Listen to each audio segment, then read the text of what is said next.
창세기 37장 1절에서 4절 말씀을 통해서 불의와 차별이라는 제목으로 하나님 말씀 나누겠습니다.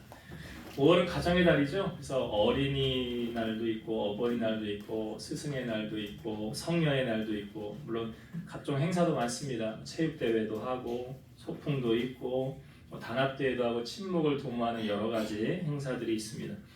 저는 개인적으로 작은 소망이 있습니다. 작은 소망일 수도 있고 큰 소망일 수도 있는데요. 우리 교회 교인들 다 같이 데리고 여행을 가는 게 제 작은 소망입니다. 성지순례 제가 못 가봤거든요. 성지순례를 한번 가든지 아니면 그거 힘들면 제주도라도 좀 2박 3일로 좀 갔다 오든지 아니면 그거 힘들면 펜션이라도 하나 얻어가지고 2박 3일 1박 2일 이렇게 같이 친목을 도모하며 다지는 그런 작은 소망이 있습니다. 여러분 돈 벌어서 뭐 할 거예요? 이런 일에 좀 헌신하면 얼마나 좋을까요? 그죠? 아멘. 오늘 아멘 많이들 잘하시네. 할렐루야.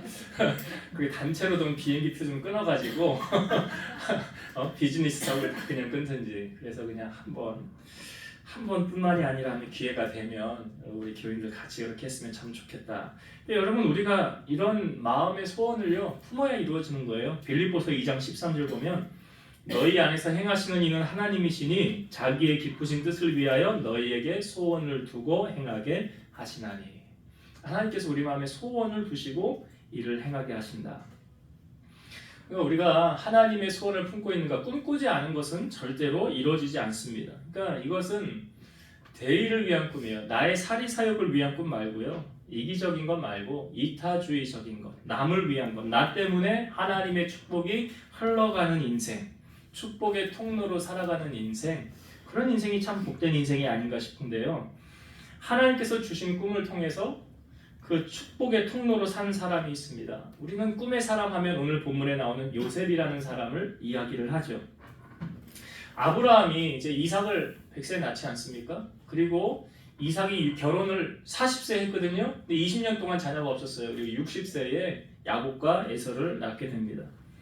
근데 이삭이 이제 눈이 멀어서 앞을 잘 보지 못할 때 자기의 세월이 얼마 남지 않음을 알고 이제 장자권의 축복을 하기 위해서 사실은 장자는 에서고 둘째가 야곱이잖아요. 그래서 에서에게 사냥을 해서 고기를 잡아서 진미를 내게 대접하라. 내가 그거 먹고 너에게 축복해 주리라. 장자권의 축복을 너에게 허락하리라. 라고 얘기해서 에서가 사냥을 간 사이에 야곱의 아내인 리브가가 그 둘째 아들 그 야곱을 이제 팔에다 털을 묻히고 야 네가 이 음식을 가지고 들어가서 아버지에게 가서 축복권을 받아라. 그러니까 장자권의 축복을 네가 가서 받으라는 거죠.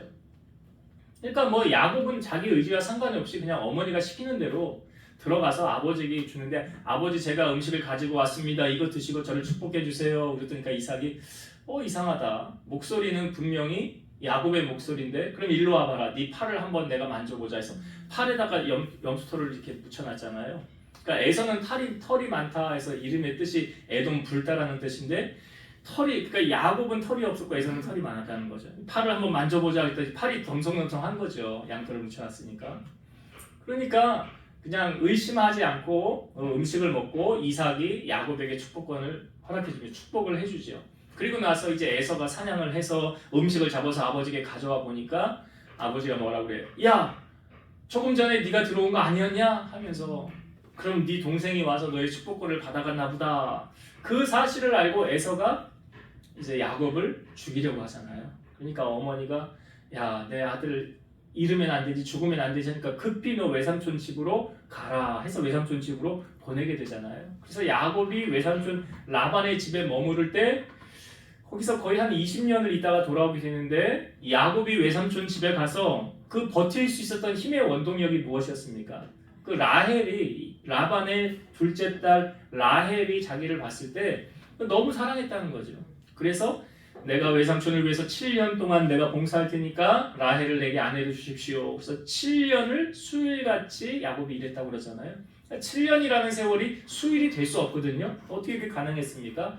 사랑의 힘이죠. 사랑하면 눈을 멀게 되죠. 사랑은 감출 수가 없게 되는 거죠. 그래서 우리가 신앙생활도 주님을 사랑하는 마음이 없이 신앙생활 하려면 얼마나 힘들어요. 의무감으로 해야 되지, 억지로 해야 되지. 근데 사랑하는 마음, 여러분 연애해 보셨잖아요. 연애할 때 그 억지로 만납니까?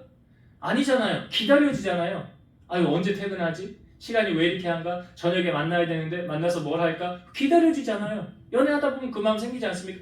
신앙생활도 그렇다는 거죠.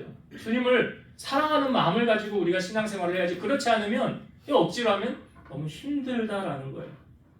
그래서 이제 이 야곱이 거기서 거할 때 결혼을 했잖아요. 이게 첫날 밤을 치렀는데 라반이 라헬을 들여보내지 않고 첫째 딸인 레아를 들여보냈잖아요. 그러니까 왜 나한테 거짓말했냐고 그러니까 우리 집안에서는 이 지역에서는 첫째부터 보내야 된다는 거예요. 그러니까 네가 나를 위해서 7년을 더 봉사하면 내가 레아 첫째도 주고 라헬도 주마. 그래서 야곱이 또 봉사를 하게 되고 그때부터 이제 야곱은 결혼 생활이 시작됐는데 성경에 보니까 이 레아가 그 남편 사랑을 잘 못 받았어요. 사실 그렇잖아요. 왜 거기 머물렀습니까? 라헬 때문에 머물렀잖아요. 근데 하나님께서 이 레아를 불쌍히 여기셔서 자녀를 낳게 하는데 이 레아가 아들을 넷을 쭉 낳게 되는 거예요. 르우벤, 시몬, 레위, 유다를 낳게 되고 그것을 바라보며 시기한 라헬이 왜 나에게는 아들 낳게 해주지 않냐? 그랬더니 이 야곱이 말하죠. 그대를 임신하지 못하게 하는 게 내가 하는 거냐? 하나님이 그렇게 하는 거 아니냐? 그러면서 라헬이 자기의 종을 데려다가 이제 아들을 낳게 하지 않습니까? 그래서 두 아들을 낳아요. 이 빌하를 통해서 단과 납달이를 낳습니다. 이걸 바라본 레아가 또 시기를 해서 자기의 여종을 또 야곱에게 들여보내서 실바를 들여보내서 갓하고 아셀을 낳아요. 그리고 난 다음에 레아가 두 아들을 더 낳아요. 이사갈과 스불론을 낳고 이제 딸 하나를 더 디나를 낳습니다. 자녀가 10명이 됐잖아요. 야곱의 자녀가. 딸까지 포함하면 11명인데 그런데 그 와중에도 아직까지 라헬이 자녀가 없었어요. 근데 하나님께서 성경에 보니까 아까 야곱이 라헬에게 말했잖아요. 그대를 임신하지 못하게 하는 누구래요? 하나님이래요. 그러면 이 문제는 야곱하고 풀 게 아니라 누가 풀어야 돼요? 하나님하고 풀어야 되는 문제예요. 라헬이. 그래서 이 라헬이 그 이후로 어떻게 했는지는 성경에 소개되어져 있지 않는데 라헬이 아들을 낳기 전에 상황을 성경은 이렇게 표현하고 있어요. 창세기 30장 22에서 24절 하나님이 라헬을 생각하신지라 하나님이 그의 소원을 들으시고 그의 태를 여셨으므로 그가 임신하여 아들을 낳고 이르되 하나님이 내 부끄러움을 씻으셨다 하고 그 이름을 요셉이라 하니 여호와께서 다시 다른 아들을 내게 더하시기를 원하노라 하였더라. 여기 이제 라헬이 아들을 낳기 전에 어떤 상황을 성경은 우리에게 보여주고 있습니까?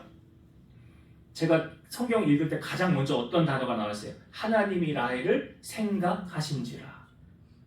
하나님이 라헬을 생각하신지라. 여러분 하나님이 생각하는 사람이 되면 복을 받아요.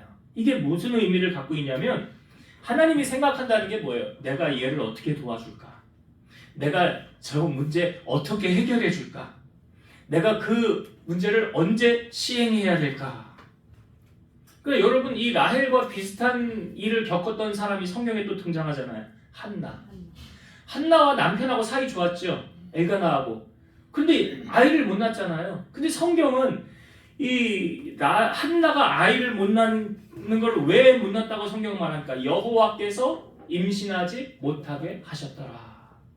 그러니까 한나는 알았던 거예요. 뭘 알았냐? 내 문제 누구하고 풀어야 풀린다? 하나님하고. 그러니까 한나가 성전을 찾아가서 하나님 앞에 서원하면서 기도했잖아요. 하나님 아들을 주시면 이 아이를 하나님께 드리겠습니다. 그리고 입만 뻐끔뻐끔 기도했는데 당시 제사장 엘리가 왜 성전에 와서 주정을 하냐 그랬죠? 그러니까 저 술 취한 거 아닙니다. 주정하는 거 아닙니다. 내 마음이 너무 괴로워서 하나님 앞에 내 심정을 토한 것입니다. 그랬더니 엘리가 너의 기도하여 구한 것 하나님이 이루어주시기를 원하노라 하고 한나가 아멘 응답으로 받았어요. 그리고 난 다음에 한나에게 다시는 얼굴에 근심이 수색이 없었더라. 그 다음에 성경 구절이 이렇게 나와요. 사무엘상 1장 19절 그들이 아침에 일찍 일어나 여호와 앞에 경배하고 돌아가 라마의 자기 집에 이르니라 엘가나가 그의 아내 한나와 동침하며 여호와께서 그를 생각하신지라. 여호와께서 그 누구야? 한나를 뭐 했더라? 생각하셨더라. 그러니까 하나님이 생각하는 사람에게는 어떤 일이 이루어집니까? 소원이 이루어져요. 내 문제가 해결이 돼요. 라헬의 소원이 무엇이었습니까? 아들 낳는 거 아니었어요? 나 아들 안게 해달라. 남편에게도 나 아들 달라 그랬는데 그 아들을 어떻게 이루어졌습니까? 하나님이 생각하니까. 그 아들이 그의 소원이 이루어졌다라는 거예요. 여러분 우리가 신앙생활하면서 다른 건 몰라도요 이 성경 한 구절을 여러분들이 꼭 묵상을 하고 적용을 하고 살았으면 좋겠어요. 시편 37편 4절 말씀. 또 여호와를 기뻐하라. 그가 내 마음의 소원을 내게 이루어 주시리로다. 내 소원 어떻게 하면 이루어진다고요? 어떻게 하면 이루어진대요? 또 앞에 뭐라고 그랬어? 또 그 다음에 금방 들었는데도 이렇게 잃어버렸어? 집중을 하셔서 잘 들으세요. 잘 받아서. 또 여호와를 기뻐하라. 그리하면 그가 내 마음의 소원을 너에게 이루어 주시리로다. 그러니까 내 소원 어떻게 하면 이루어진다고요? 여호와를 기뻐하라. 그러니까 하나님을 기쁘시게 해드리면 따라오는 결과가 뭐예요? 내 소원이 이루어진다. 내 문제가 해결된다. 그럼 하나님 어떻게 하면 기쁘시게 해드릴 수 있어요? 히브리서 11장 6절. 믿음이 없이는 하나님을 기쁘시게 하지 못하나니 하나님께 나아가는 자는 반드시 그가 계신 것과 또한 그가 자기를 찾는 자들에게 상 주시는 이심을 뭐 해야 된다? 믿어야 할지니라. 그러니까 믿음 없으면 하나님 기쁘시게 못한다는 말은 믿음 없으면 내 소원도 이루어지지 못한다는 거잖아요. 여러분 한번 가만히 생각을 해보세요. 한 일주일, 이번 일주일을 지내면서 내가 하나님을 기쁘시게 해드린 것이 뭐가 있는가? 내가 하나님 뭘 기쁘시게 해드렸지? 그러니까 믿음이 없이는 하나님을 기쁘시게 해드리지 못한다. 그 말은 이 믿음이 하나님을 기쁘시게 해드린다는 거죠. 우리가 저번 주 말씀에도 보면 산 믿음이 있고 죽은 믿음이 있었다고 그랬어요. 기억나시죠? 산 믿음은 어떤 믿음입니까? 야고보서 2장의 말씀에 보면 행함이 없는 믿음은 죽은 믿음이라고 그랬어요. 영혼 없는 몸이 죽은 것 같이 행함이 없는 믿음은 죽은 믿음. 그러니까 살아있다라는 믿음은 행동하는 믿음이에요. 행함이 따라오는 믿음, 행함이 없는 믿음은 죽은 믿음이에요. 우리는 왜 아브라함을 믿음의 조상이라고 할까요? 그가 믿음으로 행함을 보였기 때문에 그렇습니다. 야고보서 2장 21, 22절 우리 조상 아브라함이 그 아들 이삭을 제단에 바칠 때에 행함으로 의롭다 하심을 받은 것이 아니냐. 네가 보거니와 믿음이 그의 행함과 함께 일하고 행함으로 믿음이 온전하게 되었느니라. 그러니까 아브라함은 나의 믿음을 하나님 앞에 뭘로 보이는 거예요? 이삭을 바치라 할 때 행동했잖아요. 말씀에 순종했잖아요. 그의 믿음이 보여지지 않았습니까? 이 아브라함이 하나님의 말씀에 순종한 뒤에 하나님께서 아브라함에게 첫 번째와 두 번째로 나누어서 하나님이 말씀하세요. 그러니까 이삭을 치려고 하니까 하나님이 아브라함아 급하게 부르잖아요. 그러니까 아브라함이 내가 여기 있나이다. 그 다음에 하나님이 이렇게 말씀하셨어요. 그 아이에게 네 손을 대지 말라. 그에게 아무 일도 하지 말라. 네가 네 아들 네 독자까지도 내게 아끼지 아니하였으니 내가 이제야 네가 하나님을 경외하는 줄을 아노라. 그러니까 그전에는 하나님이 아브라함이 하나님 경외한 것을 몰랐다는 겁니까? 아니에요, 그건. 근데 확실하게 알게 됐다는 거예요. 무엇을 통해서? 행함을 통해서. 순종함을 통해서 하나님이 확실하게 알았다는 거예요. 아, 너 정말 나 사랑하는구나. 너 네 아들보다 나를 더 사랑하는구나. 이걸 하나님이 여러분 행동으로 달아본다니까요. 우리의 행함으로 달아본다니까요, 하나님이. 이걸 하나님이 처음 말씀하시고 이제 알았다는 거예요, 하나님이. 너 나를 가장 사랑하는구나. 내가 알았어. 그 다음에 두 번째로 하셨던 말씀이 내가 나를 가리켜 맹세하노니. 성경에는 어디에도 맹세하라는 말씀 하지 말라고 그랬어요. 예수님이 산성순에도 맹세하지 말라고 그랬어요. 사람에게는 그렇게 말씀하셨는데 이거는 하나님이 지금 말씀하시는 거예요. 아브라함에게 내가 나를 가리켜 맹세하노니 네가 이같이 행하여 네 아들 네 독자도 아끼지 아니하였은즉 내가 너에게 큰 복을 주고 네 씨가 크게 번성하여 하늘의 별과 같고 바닷가의 모래와 같게 하리니 네 씨가 그 대적의 성문을 차지하리라. 또 네 씨로 말미암아 천하 만민이 복을 받으리니 이는 네가 나의 말을 준행하였음이니라. 이게 이제 하나님께서 처음 아브라함 부를 때 너 하늘의 별과 같이 바닷가의 모래와 같이 네 웃음 많게 하리라고 그랬잖아요. 그 약속 이루어 주시겠다는 거예요, 이제. 그러니까 하나님이 마지막으로 아브라함을 시험한 게 그 아들을 바치라는 시험 아니었습니까? 마지막 시험이잖아요.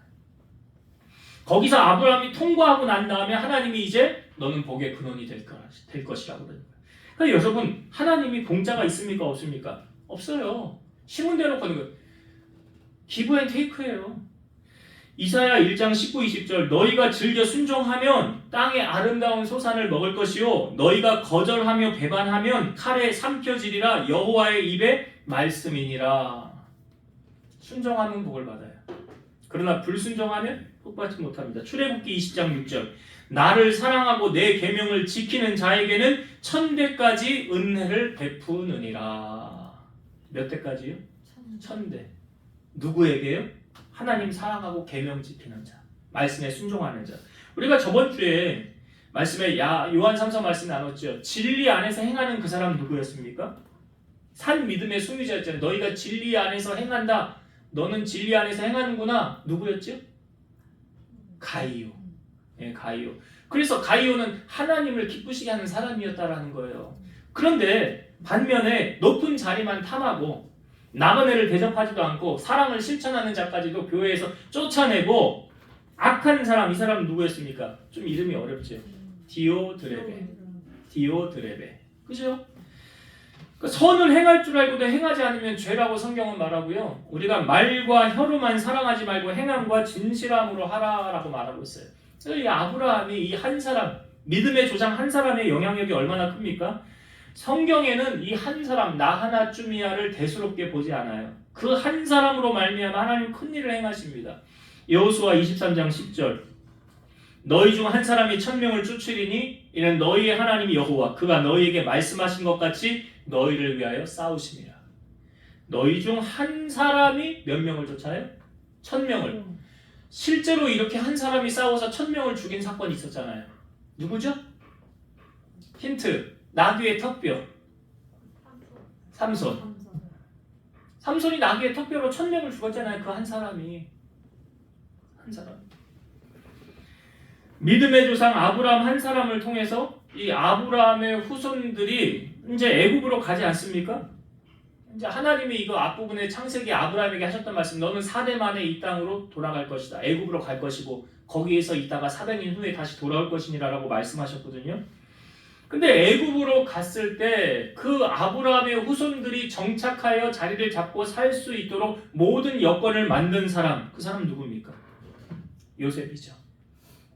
그 사람이 요셉이에요. 그러니까 요셉 한 사람이 아브라함의 후손을 다 섬겼다는 거 아닙니까? 여러분, 요셉이 애굽의 총리가 될 수 있었던 것은 우리가 성경을 보면 알잖아요. 바로 왕의 꿈을 해석해주는, 아무도 해석을 못하죠. 근데 사실은 그 감옥 안에 있을 때 술 맡은 관원장이 꿈을 해석해줄 때 나 좀 빼내달라고 부탁을 하잖아요, 야곱이.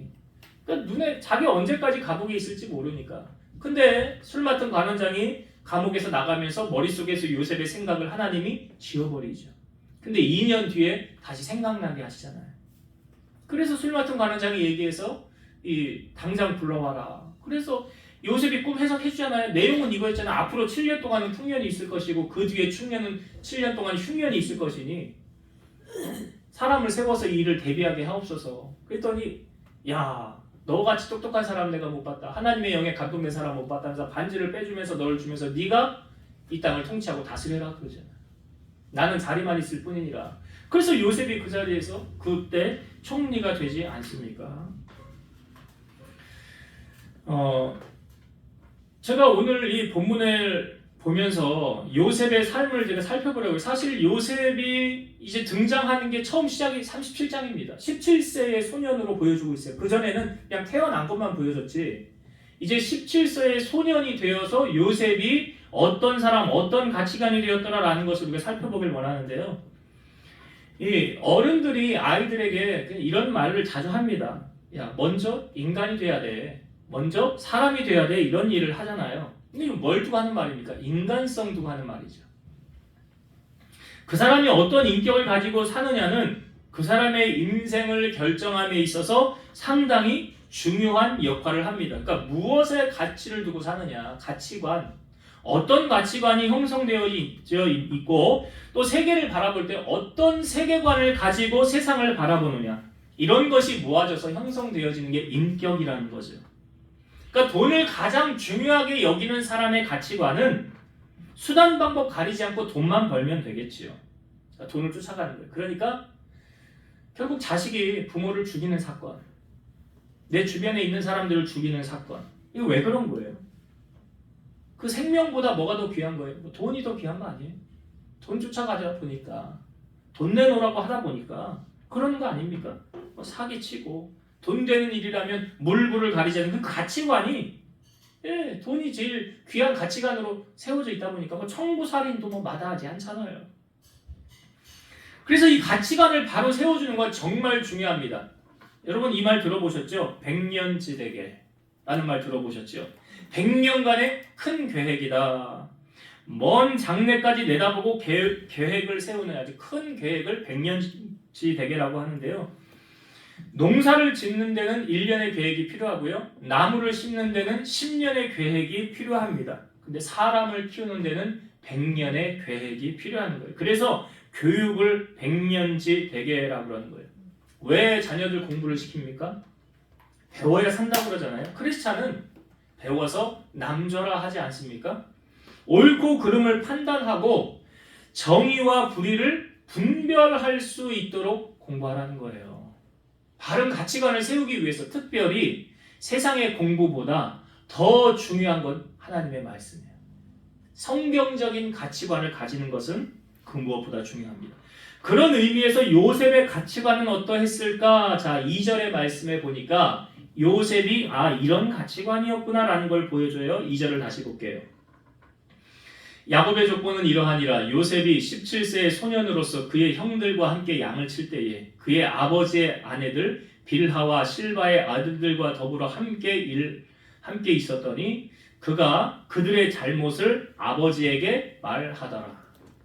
그가 누구예요? 요셉이 그들 형들의 잘못을 아버지에게 말하더라. 자, 여러분, 요셉이 지금 잘했어요? 잘못했어요? 잘했어요? 잘못했어요? 형들의 잘못을 아버지에게 가서 다 얘기했어요. 잘한 거예요? 잘못한 거예요? 아니 지금 내가 얄미운 거 뭐 고자질한 거 이거 말고 잘했다 잘못했다를 근거를 지금 묻는 거예요. 잘했다 잘못했다. 근데 반응이 잘했다 하면 떳떳하게 잘했다 해야 되는데 이거는 떳떳한 잘했다가 좀 아닌 것 같아. 예. 아니 뭐 그냥 눈 감아줘도 되는 거 아닌가? 요셉의 그래도 형들이잖아요. 친형 이복형이죠. 엄마가 다른 거죠. 다 형 아닙니까? 근데 여기서 우리가 알 수 있는 것이 요셉의 가치관이에요. 요셉의 가치관은 어떠했을까? 그러니까 요셉의 가치관에 옳고 그름을 알아야 몰라요. 아는 거, 이게 중요한 거예요. 옳고 그름을 아는 게 중요한 거예요. 여러분, 정의와 악을 구분하지 못하면 어떤 게 정인지 어떤 게 악인지 구분하지 못하면 안 되는 거죠. 아모스 5장 4절 보면 오직 정의를 강같이 공의를 마르지 않는 강같이 흐르게 할지어다. 그러니까 정의와 불의를 분별하지 못하면 이렇게 못 사는 거예요. 말씀대로.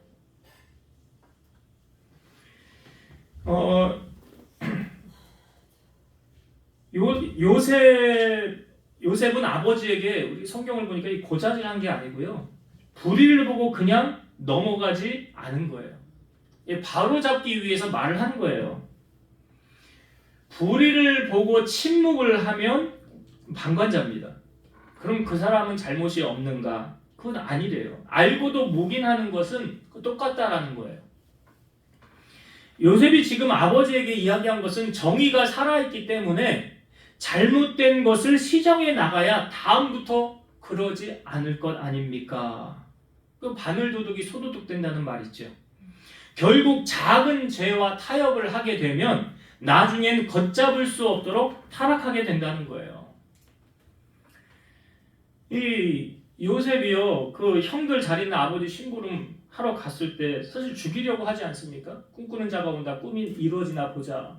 근데 죽이지 않고 이제 팔잖아요. 노예로 애굽에 팔려가지 않습니까? 근데 요셉이 애굽에 갔을 때 하나님이 그와 함께해서 형통한 자가 되어서 보디바르라는 사람이 인정을 받게 돼서 가정 총무를 하게 되죠. 그런데 이 가정 총무를 할 때 유혹이 왔어요. 보디발의 아내가 요셉과 동침하자고 유혹을 하기 시작합니다. 그때 요셉이 보디발의 아내에게 이렇게 말을 합니다. 내 주인이 집안의 모든 소유를 간섭하지 아니하고 다 내 손에 위탁하였으니 이 집에는 나보다 큰 이가 없으며 주인이 아무것도 내게 금하지 아니하였어도 금한 것은 당신뿐이니 당신은 그의 아내입니다. 그런즉 내가 어찌 이 큰 악을 행하여 하나님께 죄를 지으리까? 여러분 여기 요셉의 신앙적인 가치관이 보이지 않아요? 내가 어떻게 이 악을 행하여 하나님 앞에 죄를 지을 수가 있겠습니까? 이게 요셉의 기독교적인 신앙관, 세계관, 코람데오의 세계관을 요셉은 가지고 있었어요. 그러니까 해야 될 것과 하지 말아야 될 것을 확실하게 그 요셉을 알고 있잖아요. 이 요셉의 가장 첫째 형이 누구냐면 르우벤이에요. 르우벤은 장자임에도 불구하고 장자권을 박탈을 당합니다. 그 박탈당한 사건이 창세기 35장 22절 이스라엘이 야곱이거든요. 아버지거든요. 이스라엘이 그 땅에 거주할 때에 르우벤이 가서 그 아버지의 첫 비라와 동침함에 이스라엘이 이를 들었더라. 무슨 사건입니까? 르우벤이 아버지의 첫 비라를 동침한 사건이에요. 이걸 아버지의 침상에 올랐다. 야곱이 알았어요. 그리고 나서 사실은 르우벤이 장자권의 축복을 받아야 되는데 이게 누구한테 옮겨가느냐? 역대상 5장 1절 이스라엘의 장자 르우벤의 아들은 이러하니라. 르우벤은 장자라도 그의 아버지의 침상을 더럽혔으므로 장자의 명분이 이스라엘의 아들 요셉의 자손에게로 돌아가서 족보의 장자의 명분대로 기록되지 못하였느니라. 장자권을 박탈당했어요. 르우벤은. 그래서 이 장자권이 누구에게 갔어요? 요셉에게 갔더니 요셉이 그래서 이 12지파의 장자권이 요셉에게 있다라고 성경은 말하는 거예요. 그러니까 기독교적인 세계관을 가지는 게 얼마나 중요합니까? 그러니까 요셉이 날마다 여인이 이 보디발의 아내가 동침하자고 요구를 했지만 거기를 벗어났잖아요. 듣지도 않고 함께 있지도 않았더라. 더욱이 여러분 요셉의 말년의 유언이 어떠했습니까? 요셉의 유언이 이러했어요.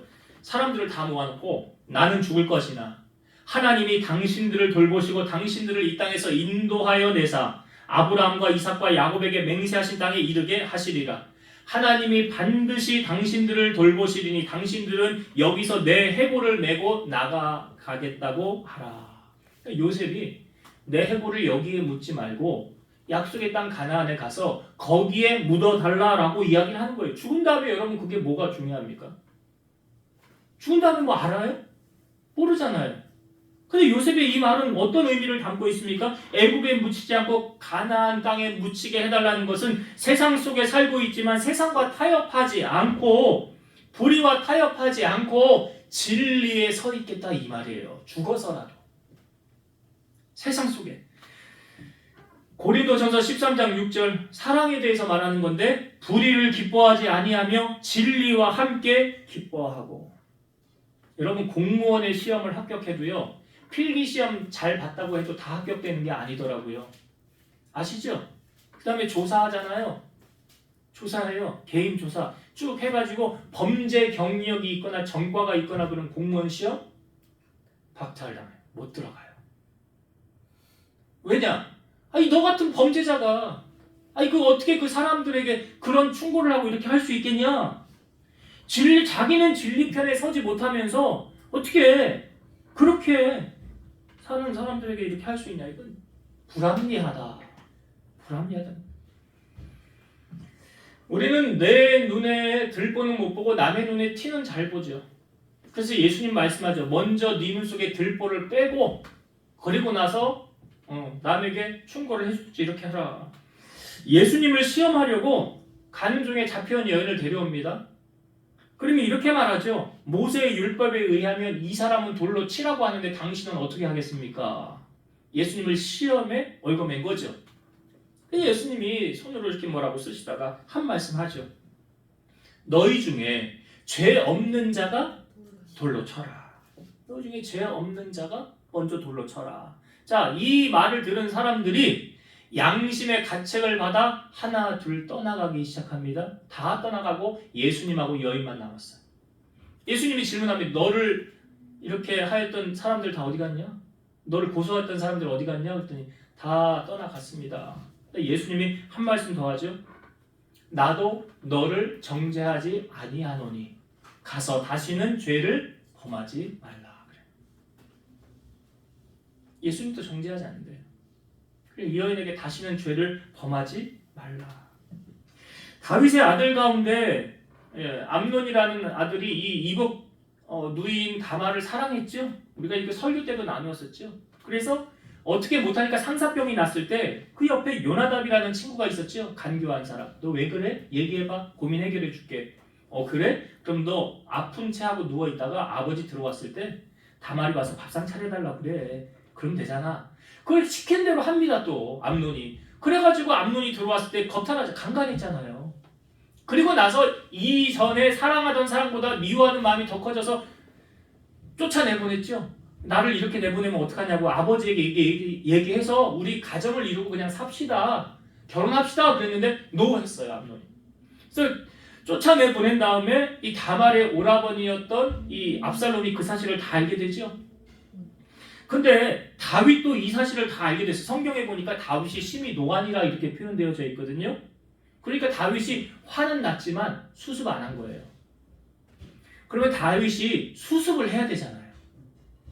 불러와서 사건 물어보고 이렇게 해서 정리를 다 하고 깨끗이 마무리를 했어야 되는데 다윗이 그거 안 했어요. 그리고 나서 2년 뒤에 압살롬이 양털 깎는다고 할 때 다윗을 청할 때 다윗이 내가 가면 너 부담 가냐? 불편하게 왜 그러냐? 그러면 압살롬이 그럼 아들들 형제들 보내주세요. 그래서 이복 형제들 다 왔을 때 암논이 술 먹고 기분 좋을 때 하인들 시켜서 죽이잖아요.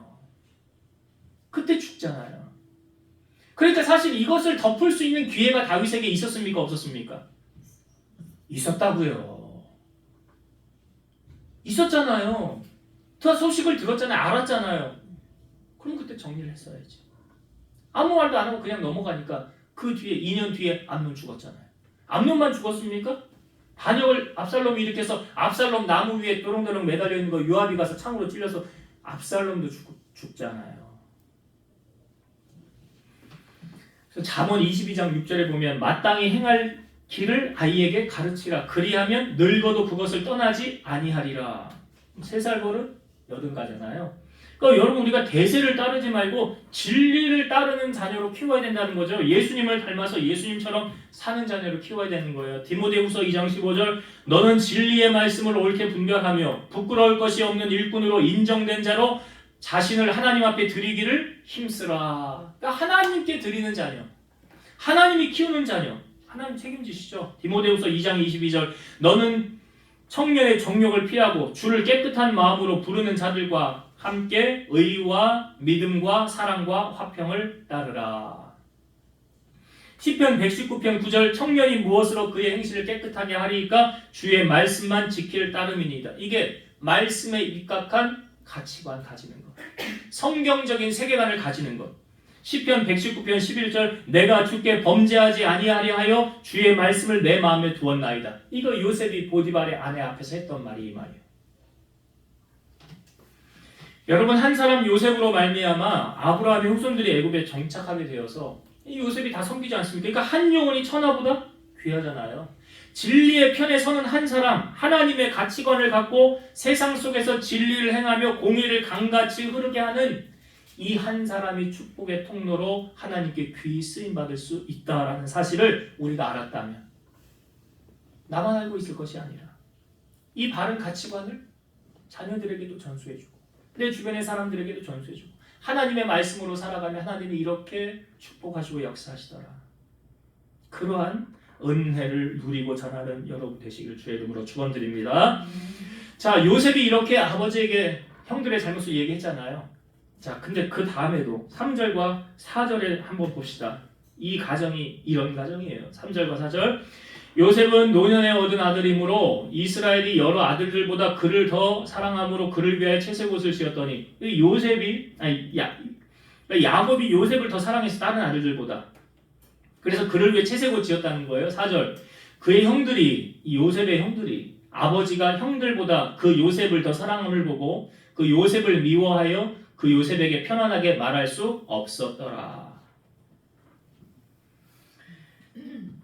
이 당시 이제 아버지가 그 야곱이 요셉은 누구를 통해서 얻은 아들입니까? 자기가 사랑하는 라헬을 통해서 얻은 아들이죠.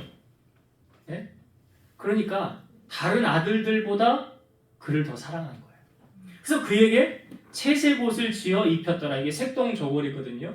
근데 이 채색옷이요, 그냥 단순한 채색옷이 아니에요. 이 당시에 채색옷을 입을 수 있는 사람이 제한적이었는데 이 사막 지역에서 유목 생활을 하는 베두게인들, 이 아라비아 반도와 중동 지역에서 유목 생활을 하는 아랍인들인데 이들의 풍습에 따르면 각 부족에서는 족장과 족장의 후계자들만이 채색옷을 입을 권리가 있었다는 거예요. 그러니까 채색옷을 입혔다는 건 뭔 의미인지 아시겠죠? 한 부족을 이끌고 나가는 족장의 후계자를 상징하는 거예요. 족장의 계승권. 그러니까 이 요셉에게 그 계승권이 있다라는 걸 암묵적으로 보여주는 거예요.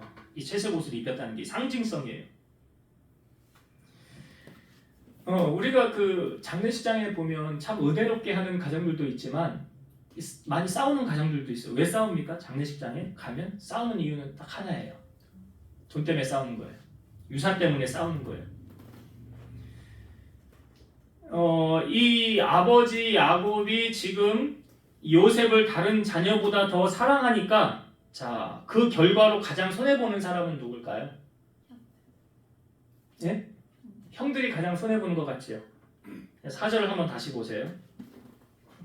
그의 형들이 아버지가 형들보다 그 요셉을 더 사랑함을 보고 요셉을 미워하여 그에게 편안하게 말할 수 없었더라.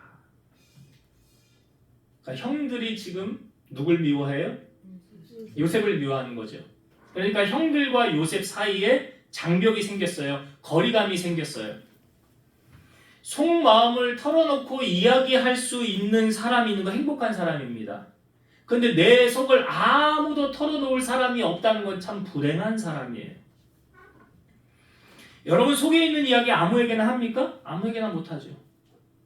내가 정말 신뢰할 수 있는 사람에게만 하는 거 아닙니까? 근데 지금 요셉과 형들 사이에 장벽이 생겼어요. 그러니까 형들이 요셉에게 말을 안 하는 거예요. 거리를 두는 거예요. 자, 요셉과 형들의 사이를 나쁘게 만든 장본인이 누구예요? 아버지예요. 야곱이에요. 그러니까 집안에 형제들 사이에 우애가 좋으려면 집안 정치를 부모가 잘해야 되는 거예요.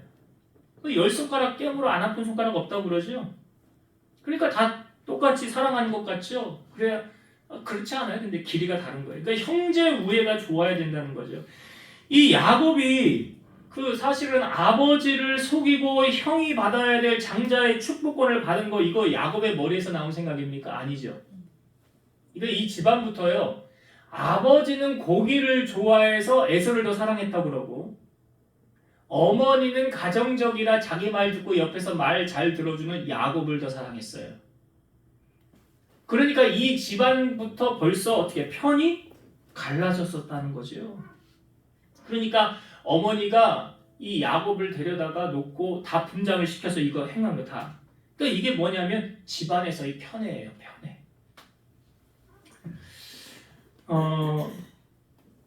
우리 교회는 뭐 그런 분들은 없는 것 같은데 목사가 어떤 성도들을 더 이뻐하고 사랑하고 챙겨주면 괜히 그 성도에게 샘을 내고 미워하고 거리를 두고 그렇게 하십니까?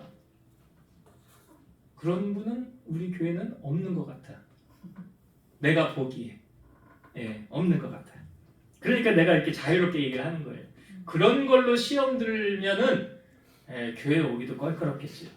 야고보서 2장 8절 9절 보면 너희가 만일 성경에 기록된 대로 내 이웃 사랑하기를 내 몸과 같이 하라 하신 최고의 법을 지키면 잘하는 것이거니와 만일 너희가 사람을 차별하여 대하면 죄를 짓는 것이니 율법이 너희를 범법자로 정죄하리라. 그러니까 차별하여 대하는 건 사실은 좋은 게 아니에요. 자녀를 사랑을 대할 때도 차별하면 지금 야곱이 차별했잖아요. 그러니까 어떤 결과가 일어나요? 형제 사이가 안 좋아져요. 그게 부모가 잘못해서 그러는 거예요. 여러분, 요셉의 형제 우애가 계속 안 좋았습니까? 그거 아니죠. 자, 언제 이게 회복이 됩니까? 요셉이 나중에 총리가 되잖아요. 그리고 형들이 와서 절했을 때, 아, 형들 왔네? 딱 보고 알았어요. 근데 형들은 요셉이 총리일 거라고 상상도 못했죠. 그리고 변장을 해놓고 말이 다르기 때문에 요셉이라는 일도 생각하지 못했어요. 그래 나중에 요셉이 이제 결국은 동생 데려와라, 베냐민 데려와라 해서 베냐민 데려오고 나서 베냐민의 은잔 넣어놓고 이 은잔이 베냐민 가방에서 나오니까 형제들이 뭐 탄식을 하면서 그때 유다가 또 내가 대신 베냐민 대신 종하겠다고 여기 남겠다고 그러니까 그 모든 사건을 보고 나서 형들의 마음이 이제 확인이 된 다음에 요셉이 자기 신분 밝히잖아요. 그때 울면서 통곡하면서 내가 요셉이라고 크게 울면서 내가 요셉이라고 아버지께서 아직 살아계시냐고. 그러니까 형들이 놀라서 대답을 못할 때 요셉이 이렇게 말합니다. 잘 들어보세요.